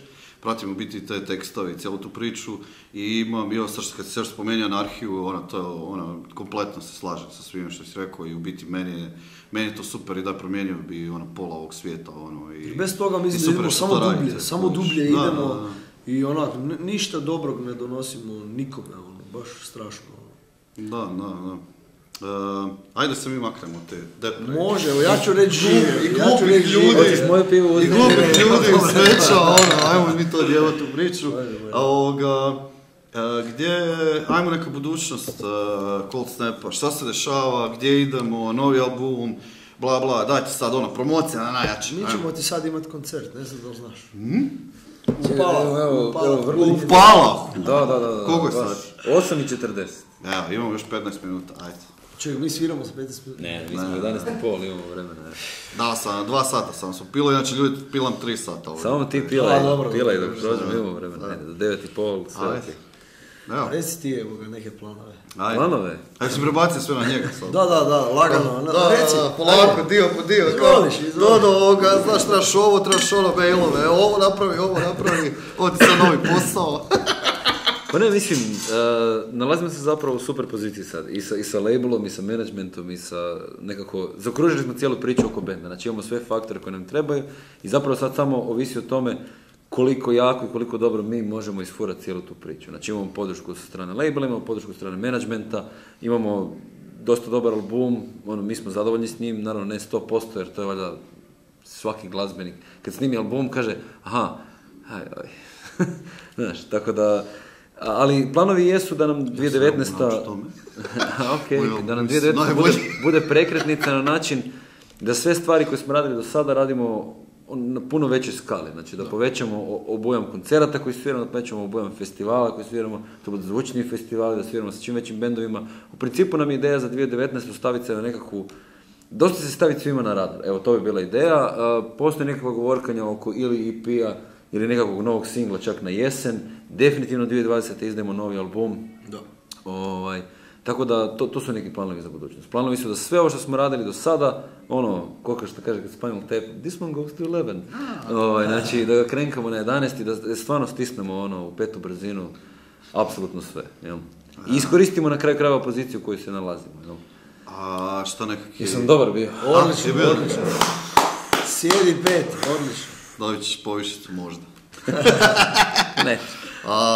Nekakvi veliki festivali, nešto, ćemo svidjeti jebote na Vakenu, na Hellfestu jebote. To za sada mi smo imali veliku želju ovoga, čak smo i u 10. mjesecu, mi smo potpisali jedan ugovor sa booking agentom iz Francuske, Energy Zombie Management, da. Zombie Management. Možemo sad zajedno. Like nemojte raditi s njima. Nemojte to nikad raditi, hvala, i nemojte to pokušavati kod kuće, niti kod frenda. Da, definitivno provjerite. Idite kakati kod Karla. Ja znaš mi to prošlo u glavi.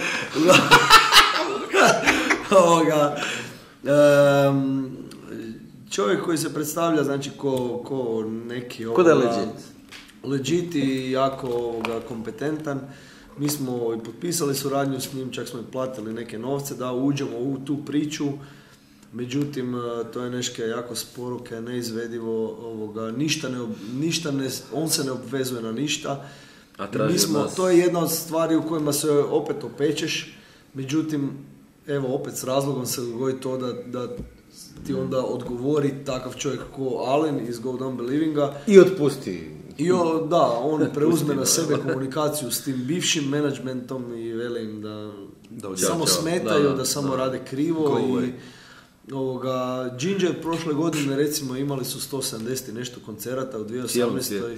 Cijelom svijetu. Da, 4 kontinenta, ludnica čista i ja mislim stvarno da ove godine, bez obzira što nama se kontakt sa Alenom iz Go Down Believinga dogodio tek prije 2 tjedna, ja mislim da još nisu ljetni festivali izgubljeni, bez obzira što je jako puno festivala već izbacilo svoje znači bendove i ono što sam ja mogu bukirat, sam bukirao, to je znači nekih 10-ak festivala, od sad, počevši od Palaha do kraja ljeta, a Alen je definitivno u komunikaciji sad sa većim festivalima, sa festivalima koji bi, evo ga, već kroz mjesec dana mogli se naći na našoj naslovnoj stranici, na Facebooku ili na web stranici, s kojima bi se mi mogli napokon ponositi, jer ja mislim da, evo ga, Cold Snap to zaslužuje, uz sve napore, uz sve, nismo zaslužili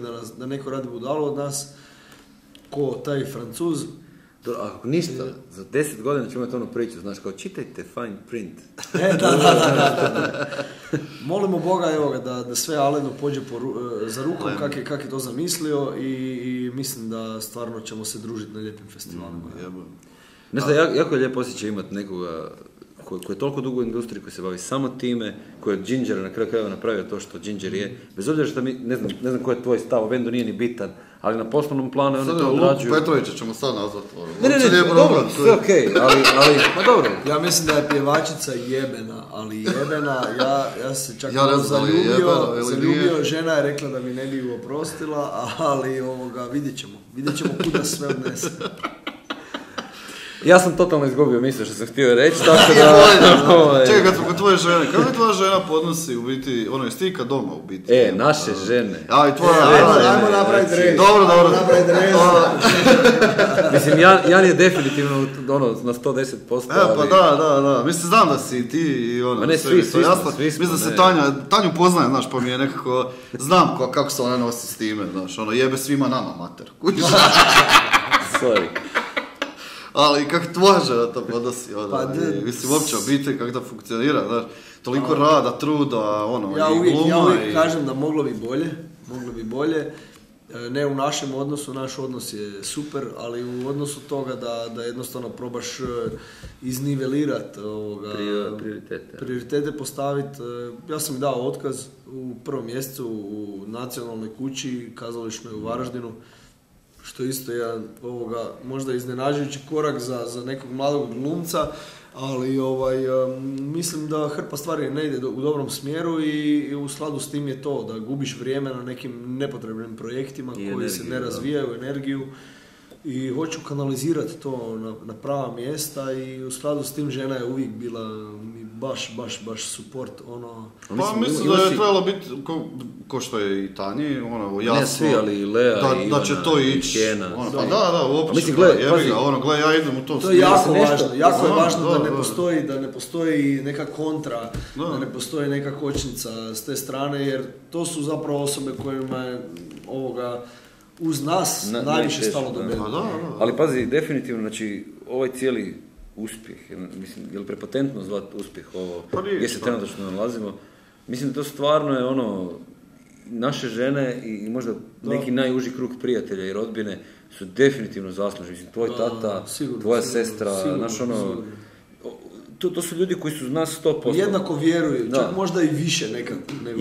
Čak i ako možda nekad i ne razumiju zašto radimo što radimo, ono, stoje iza toga što mi radimo. Tako da definitivno bez tih ljudi, bez naših žena koje su nam definitivno najbliže, ne bi bili tu gdje jesmo. I njima stvarno, mislim da mi ne razumijemo koliko nekad, ono, možda i naš pregrizu neke stvari, ali, ono, stoje iza nas 100%. Ne znam o kojim ti stvarima govorim. Baš da se razmijeđuje i sve kura.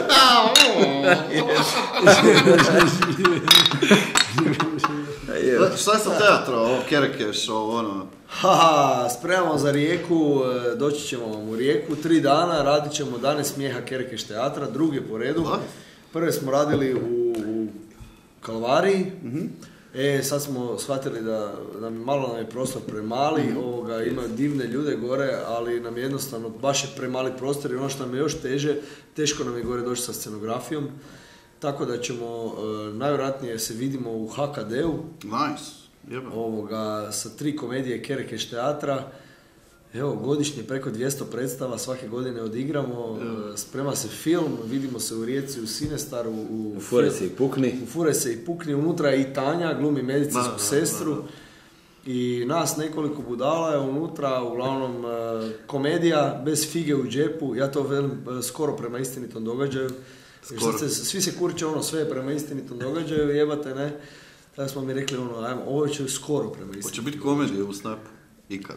Kako? U Cold Snapu će biti komedija. Hoćeš ti doći u backstage? Mi se uvijek super zezamo i sve, i uvijek nam je teško, baš velimo, bilo bi puno lakše da smo neki band za svadbe, ali nismo, jer to nas ne zanima. Mi smo inače, baš smo pozitiva svi, i ti si nas barem sve upoznao i to je to je neške, ja mislim zapravo... Mislim da biste trebali napraviti neku zajebanciju, nešto. Znaš ko što ima, Jeff Waters ima na kraju albuma, znaš, ima Chicken and Corn gdje pjeva o hrani, znaš, ili ne znam, ima... Nećemo mi napraviti. Da budemo na njegovoj razini, onda ćemo... Ne mogu ja napisati pjesmu o hrani, ili to? Može.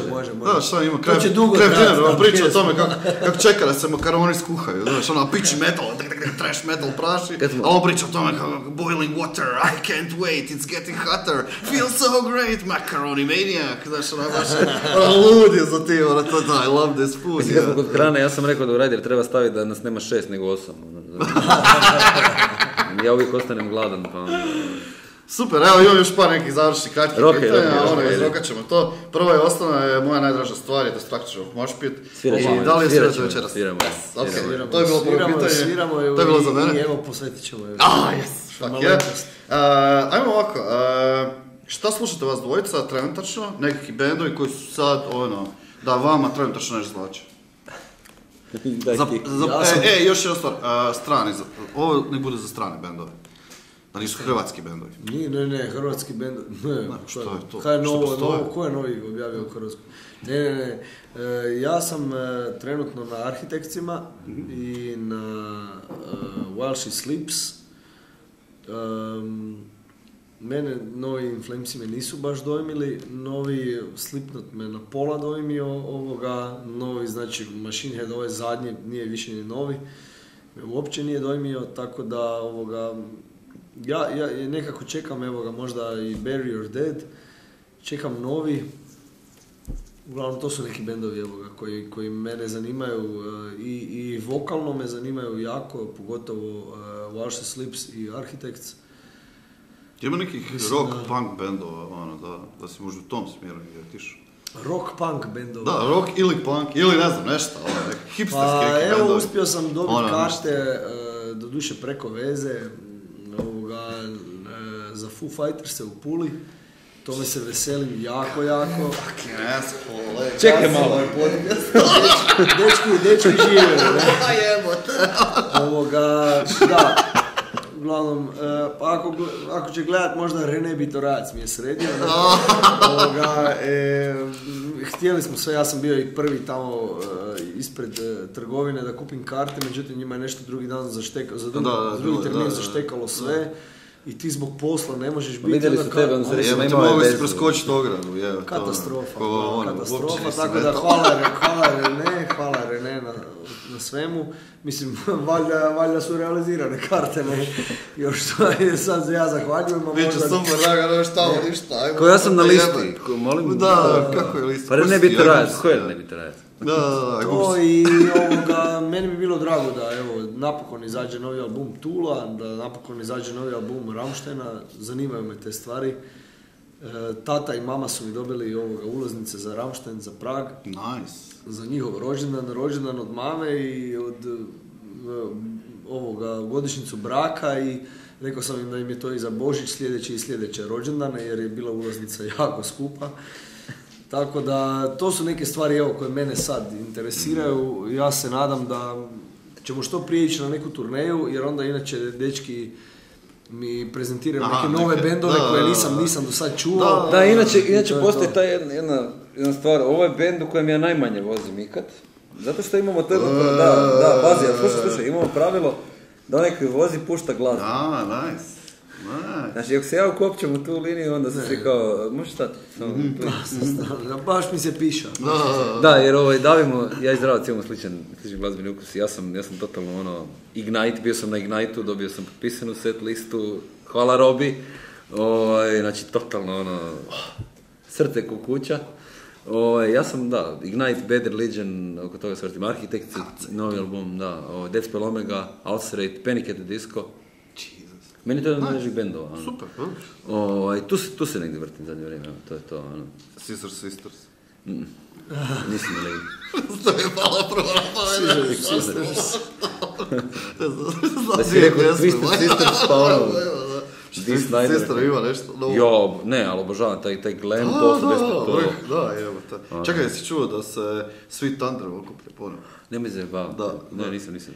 Da, ne smijem nešto reći, ali nešto planiram s njima. Ok, ajmo hrvatski bendovi. Ajde, dajte nešto. Šank! Ajde, dobro. Šank je tu, da, Šank je naš. Imate još šta, neki band, ne mora biti novi, ne mora uopće E&D. Da ovo nešto što... E&D, jako supportamo ovoga i meni je krivo da zapravo se ne družimo mi više na koncertima. A dobro, sretnemo ih pijane svakako. Sretnemo ih, ne, bili smo i svirali smo mi skupa, ali nekako se uvijek dogodi da ili su oni jedan dan, mi smo drugi dan. Mislim općenito da, bilo bi super spajati ta dva benda. Da. Mislim da bi bilo korisno. Ja sam moram malo promociju napraviti. One Step Away, znači slušajte One Step Away, tako primički punk rock band, znači Isuse moj. Super, to me zanimalo, da, ajde, ili imate neke mlade bende? Imate neke mlade još benda? Ne, nisu oni više mladi, oni su već stari, ali su... Ako band nije toliko popularan, zašto ne? Ne, One Step Away, znači slušajte One Step Away, meni je to vrh. Svirali smo idemo Otok ove godine, znači dečki su live, to je punk rock band. To je jedan od najtight bendova uz Decapitated koji sam ja ikad čuo.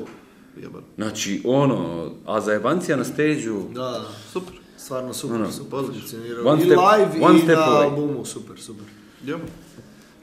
još od hrvatskih bendova, ko je još hrvatskih bendova, koga imamo uopće? Prljavo Ne. kazno. Thompson. Ne. Čekaj, Severina. baš mi nešto, neki život u ovoj ruci. A meni je mort.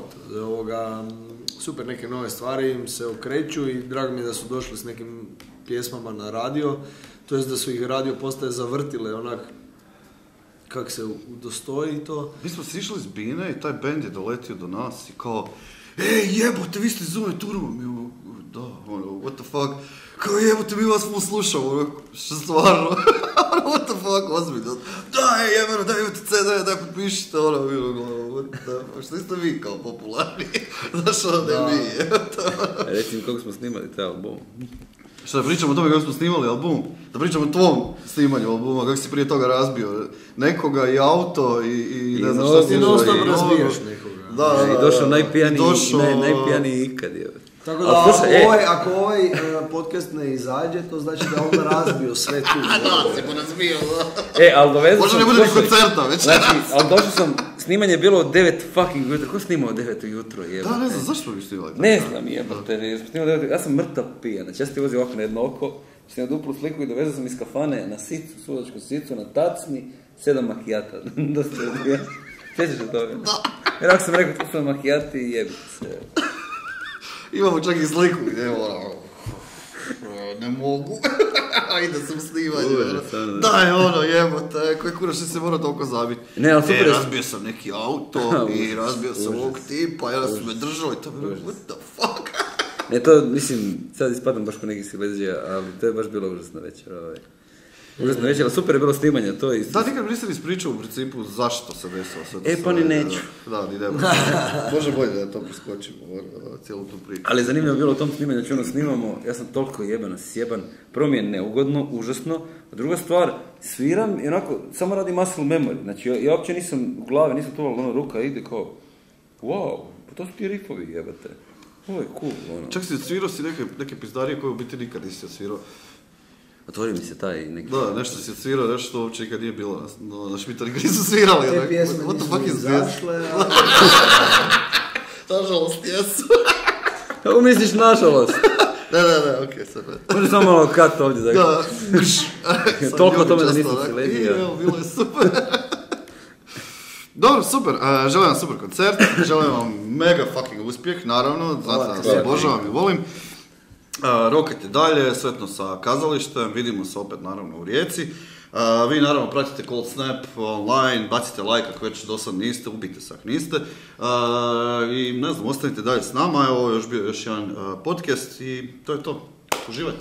Thanks. Hvala lijepo svima koji su gledali i hvala Vinku koji nas je zvao u ovaj podcast. I hvala vama što ste odradili tehniku i smijanje i sve ostalo. Ti si mi naplatio zahod.